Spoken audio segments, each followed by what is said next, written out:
इस देश के सामने बड़ा इंपॉर्टेंट प्रश्न लेकर आपके सामने खड़ा हुआ। ये संविधान है सर, और विपक्ष जो है लगातार संविधान बचाने की बात कर रहा है।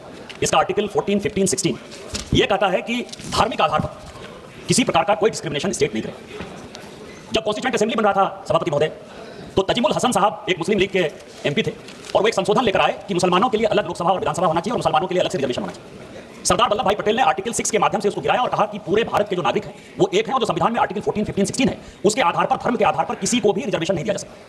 इसके बाद कांग्रेस जो है, कांग्रेस का हाथ मुसलमानों के साथ, मुसलमान की राजनीति के साथ, उन्होंने आर्टिकल 370 के माध्यम से जम्मू कश्मीर में schedule caste, schedule tribe, OBC का रिजर्वेशन खत्म कर दिया। जब तक कि 370 हमने खत्म नहीं किया सर, जम्मू कश्मीर में शेड्यूल कास्ट को, शेड्यूल ट्राइब को, ओबीसी को रिजर्वेशन नहीं मिला। आज जो स्थिति है सर कि 2004 में एक अलग स्थिति पैदा की। आंध्र प्रदेश में पहली बार मुसलमान के नाम पर आरक्षण 4% कांग्रेस ने दिया। सुप्रीम कोर्ट ने उसको एबॉलिश किया। आज उसी को आगे बढ़ाते हुए तेलंगाना में, उसी को बढ़ाते हुए कर्नाटक में मुसलमान को फिर से अलग से रिजर्वेशन देने की बात हो रही है। सेम इससे भी आगे नहीं हुआ सर, 2011 में यूपीए की सरकार ने, जो केंद्र सरकार और राज्य सरकार यूनिवर्सिटी चलाती है, चाहे अलीगढ़ मुस्लिम यूनिवर्सिटी है, चाहे जामिया मिलिया यूनिवर्सिटी है, उसमें schedule caste, schedule tribe, OBC के रिजर्वेशन को नौकरी में और एडमिशन में पूरा का पूरा खत्म कर दिया सर।